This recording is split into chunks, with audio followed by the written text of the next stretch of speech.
12 साल से आप लोगों ने भी देखा है कि क्या स्थिति है। मैं पूरा बेगूसराय खगड़िया घूमा, लगातार घूमता रहता हूं, लेकिन मेरा यह सौभाग्य नहीं मिला कि मैं कहीं भी निवर्तमान एमएलसी का बोर्ड देखा हूं कहीं पे। क्या आप लोग कहीं देखे हैं उनका विकास का बोर्ड कहीं लगा हुआ? ये निर्माण कार्य ये एमएलसी द्वारा कराया गया है, कहीं देखे हैं? तो आप बताइए वो विकास किए क्या? 36 करोड़ रुपया आया सिर्फ फंड का। 12 साल में, एक साल में एमएलए एमएलसी को बराबर मिलता है 3-3 करोड़, तो 12 साल में बढ़ती है 36 करोड़ रुपया आया। 25 प्रखंड है, तो 25 प्रखंड में लगभग 1.5 करोड़ का हिस्सा हर एक प्रखंड को मिलता है। क्या अलौली प्रखंड में 1.5 करोड़ रुपया का आपको कोई उनका विकास कार्य दिखा है? मुखिया जी सब, पप्पू बाबू, दिखा है कहीं? कहीं दिखा है आप लोगों को? शिवनारायण बाबू, कहीं नहीं दिखा है। नहीं, भूतपूर्व भी के तो देख तो आप भी सकते हैं ना, घूम लीजिए, अच्छे से घूमिए। यही तो दुर्भाग्य है कि कहीं काम ही नहीं दिख रहा है उनका। आखिर क्या किए? ये तो फंड की बात है।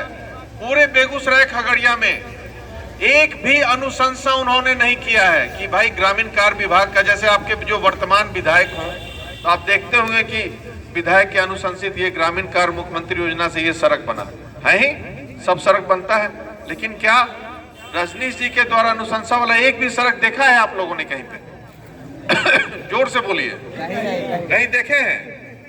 तो ये बात है, थोड़ा सोचिए आप लोग कि भाई क्या करते हैं फंड का, वो कहां बेच देते हैं फंड, कहां लोगों को गुमराह कर रहे हैं। 12 साल में चुनाव के अलावा कभी दर्शन हुआ है उन लोगों का? आप लोगों को कभी ये भी बताइए। जो कि चुनाव में नए प्रत्याशी आते हैं तो पहली बार आएंगे आपके पास वोट मांगने के लिए, लेकिन जो जीते हुए हैं उनका फर्ज और धर्म दोनों कहता है कि आप अपने जनता के बीच में जाइए जो आपको वोट दिए हैं। मैं परबत्ता का विधायक हूं और एक साल में मैं कितनी बार गया हूं, कितने वहां रहता हूं, आधा टाइम वहां रहता हूं, आधा पटना में रहता हूं।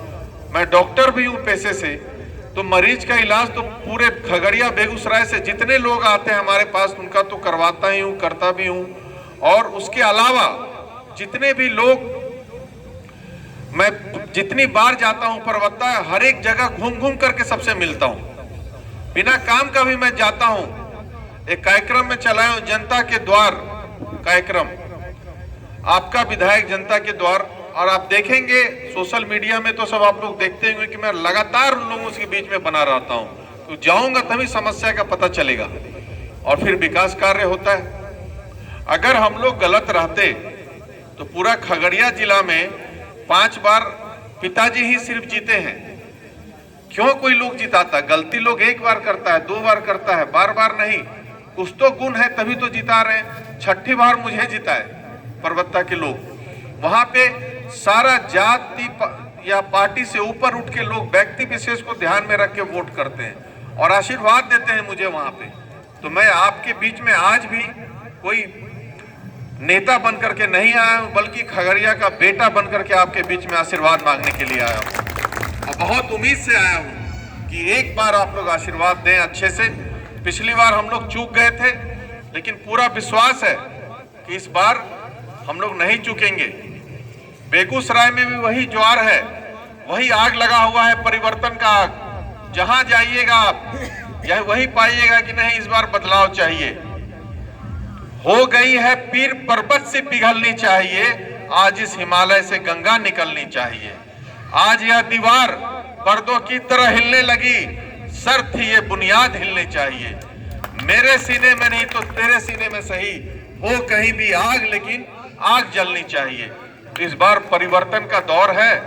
आप लोग भी एकदम कमर कसे हुए हैं कि परिवर्तन करना है। इसलिए परिवर्तन करना है क्योंकि 12 साल से हम लोग सब लोग छले गए हैं, धोखा दिया गया है।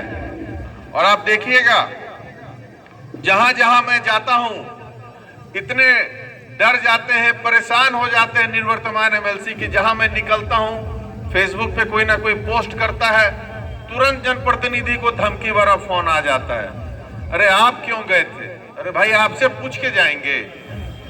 अब वो जमाना गया कि किसी को डरा कर धमका कर आप वोट ले सकते हैं। वो जमाना चला गया। बेगूसराय में मेरे सामने, मैं अभी कुछ दिनों पहले मैं वहां पे घूम रहा था, मेरे सामने भाजपा के बहुत सारे कार्यकर्ता हमारे साथ घूम रहे थे। आप क्यों घूम रहे हैं? मेरे सामने वो जवाब दिए, वो बोले कि आप पार्टी से। बोले भाई पार्टी तो आप भी लोकसभा में आप कहां गए थे? तो गिरिराज सिंह जी भाजपा से नहीं थे क्या? आप क्यों खिलाफ करते थे? क्यों गद्दारी करते थे आप? भोला बाबू भाजपा के नहीं थे। जदयू वाले पूछे कि तेघरा में वीरेंद्र बाबू को क्यों हराए? वो भाजपा के नहीं थे, क्यों विरोध करते थे आप? वो जदयू के नहीं थे क्या?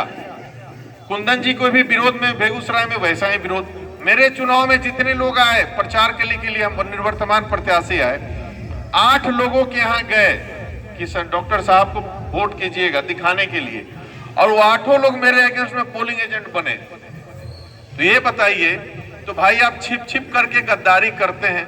हमारे खून में गद्दारी नहीं है, हम जो करते हैं खुल के करते हैं। और आपको मैं विश्वास दिलाना चाहता हूं, पूरे बेगूसराय खगड़िया में 80% भाजपा के कार्यकर्ता, जदयू के कार्यकर्ता और हर एक पार्टी के कार्यकर्ता, कांग्रेस हो चाहे राजद के हो, सभी लोग लगे हुए हैं कि किसी तरह इनको हराना है, क्योंकि ये गद्दारी किए हैं और काम भी नहीं किए हैं, गुंडागर्दी भी करते हैं। बखरी में वहां पे गोली चलवाए अमित देव के परिवार में, आप पता कर लीजिए, जिला परिषद के सदस्य हैं, उनपे FIR के मेन एक्यूज थे। तो ऐसे अगर आप जबरदस्ती करके वोट लेना चाहिएगा तो ये नहीं हो सकता है। वोट चुनाव जीतने के लिए चुनाव नहीं लड़ना चाहिए, उद्देश्य होना चाहिए दिल जीतने का। आप दिल जीत करके अगर आशीर्वाद के रूप में वोट लेते हैं तभी आप एक महान नेता कहला सकते हैं, तो जबरदस्ती से नहीं। और नेतृत्व में मातृत्व की भाव होनी चाहिए, नहीं तो नेतृत्व का कोई मतलब नहीं होता है। उनके यहाँ कोई जाता था, 5-5 घंटा बैठाते हैं, वॉकी टॉकी से गार्ड बात करता है, 5 घंटा बाद उतरते हैं। भाई इसलिए थोड़ी आपको वोट दिया गया है। आप हम लोग जीत के सेवक बनना चाहिए हम लोगों को। हम लोग मालिक नहीं बन सकते हैं, हम लोग जनता के सेवक हैं। और जितने भी पदाधिकारी हैं वो जनता के नौकर हैं, चाहे BDO से लेकर के कमिश्नर तक, DGP तक, सब जनता के नौकर हैं। और जब जनप्रतिनिधि जाए तो उनको प्रॉपर इज्जत नहीं मिलता है, चाहे वार्ड सदस्य जाए ब्लॉक में या मुखिया जी जाए। मुखिया जी तो चलिए आना जाना रहता है तो उनको हो जाता है, क्या वार्ड सदस्यों को जो इज्जत मिलना चाहिए मिलता है? सच्चाई बताइए BDO CO के ऑफिस में। तो ये आवाज कौन उठाएगा? यही आवाज उठाने के लिए सरकार ने ऐसी प्रणाली बनाई है कि आप MLC को चुनिए, जनप्रतिनिधि के जनप्रतिनिधि, ये सब मुद्दा विधान परिषद में रखें, सरकार के समक्ष रखें। लेकिन आज तक एक भी मुद्दा इन्होंने नहीं रखा, ना मान सम्मान की बात रखे वार्ड सदस्यों की, पंचायत समिति सदस्यों की, ना उनकी रक्षा की बात एक बार विधान परिषद में इन्होंने उठाया है। कितने लोगों का जनप्रतिनिधि हो लाइसेंस, आर्म्स लाइसेंस SPO के कर देते हैं, वेरिफिकेशन हो जाता है, DM के यहाँ बरसों पड़ा रहता है और आर्म्स लाइसेंस नहीं मिलता है, जिनपे जेन्युइन खतरा भी है। क्यों?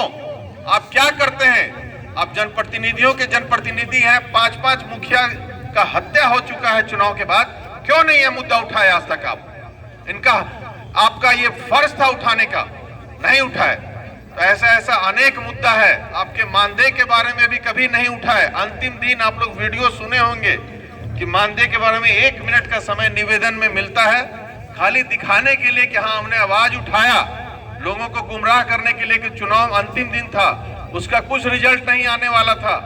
ये कुछ नहीं, बस अंतिम दिन लड़खड़ाते आवाज में बोले कि भाई कुछ बढ़ना चाहिए। ये क्या मरा हुआ आवाज में बोलिएगा तो सरकार आपकी बात को सुनेगी? उसके लिए आवाज में दम होना चाहिए, तभी आप काम करवा सकते हैं। जब तक आप सबको लेके नहीं चलेंगे कुछ नहीं हो सकता है। और फोन से धमकी देना बंद करें। जो लोग घूमते हैं साथ में उनको धमकी देते हैं कि आप क्यों मिल रहे हैं, क्यों घूम रहे हैं, गलत कर रहे हैं। अरे आप कौन है बोलने वाले? ये लोकतंत्र है, ये जनतंत्र है। जिसको चाहेगी जनता उसको वोट करेगी और आप कभी कुछ नहीं हिला सकते हैं, ना किसी को कुछ कर सकते, ना बिगाड़ सकते हैं। खुद डरे हुए हैं और इसी के लिए हरकत पे आ चुके हैं। तो इस बार अच्छा मौका है, पूरा बदलाव का है अंधेरा बहुत, सूरज निकलना चाहिए, चाहे जिस तरह से हो, ये मौसम को बदलना चाहिए एकदम। इसी उद्देश्य के साथ सभी लोग चले आगे बढ़े।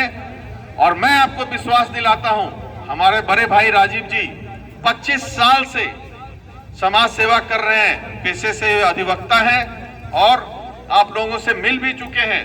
लेकिन मैं बोला कि नहीं, मैं भी आपके बीच में आपसे मिलने के लिए आऊंगा।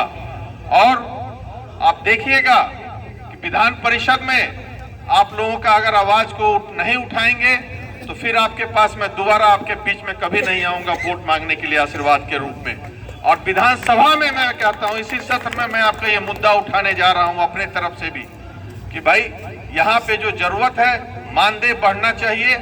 और अकस्मात किसी की मौत हो जाती है, दुर्भाग्य बस किसी भी जनप्रतिनिधि की, तो 10 लाख रुपया एवं उनके परिवारजनों को मिलना चाहिए। सरकार में ऐसा मैं मांगा हूं, कोशिश करता हूं कि जरूर होगा। आप कह रहे थे कि नहीं, बोलने से नहीं होता है। ललन जी, आपको पता होना चाहिए टोपोलैंड का समस्या कितना बड़ा समस्या है बिहार के लिए।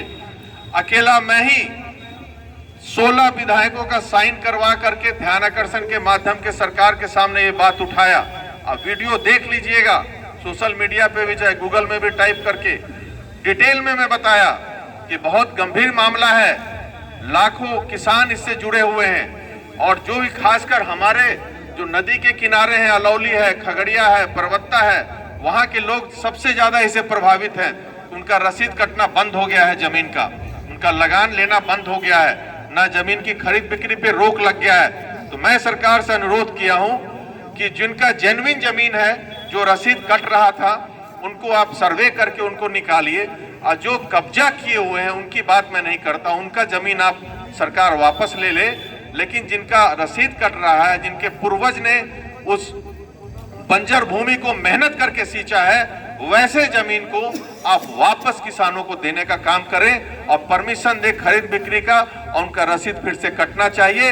इसके लिए सरकार ने कमेटी गठित कर दिया है और कमेटी अपना सर्वे कर रही है।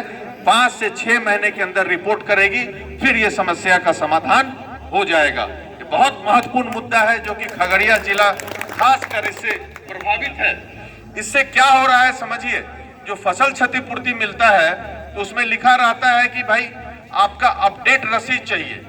आप जमीन को यूज कर रहे हैं लेकिन रसीद नहीं कटवा रहे हैं तो आपको फसल क्षतिपूर्ति का जो मुआवजा है उससे भी वंचित हो जाते हैं।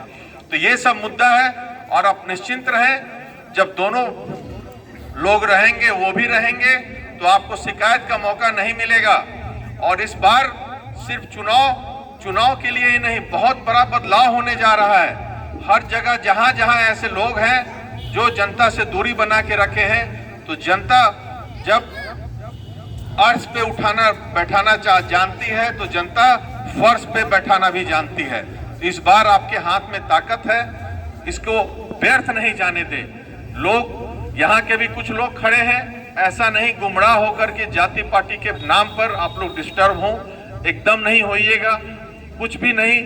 एकजुटता के साथ आपका सहयोग आप लोग दीजिए और ये जीत आपकी जीत होगी, एक एक जनप्रतिनिधियों की जीत होगी और ये जीत के जो असली हकदार आप लोग होंगे। और इस जीत को मैं आप सभी को समर्पित करूंगा और उम्मीद है जीतने के बाद भगवान के कृपा से, माँ दुर्गा की कृपा से फिर मैं आपके बीच में आऊंगा आपसे आशीर्वाद लेने के लिए। जय हिंद, जय अलौली की जनता। आप सभी को नमन, आप सभी को धन्यवाद यहाँ पे आने के लिए। एक बात आप लोग से मैं पूछना चाहता हूं, तो हम निश्चिंत होके जाए ना, इस बार सबका आशीर्वाद रहेगा ना मुखिया जी? एकदम ना। चलिए धन्यवाद, आप सभी को फिर से नमन।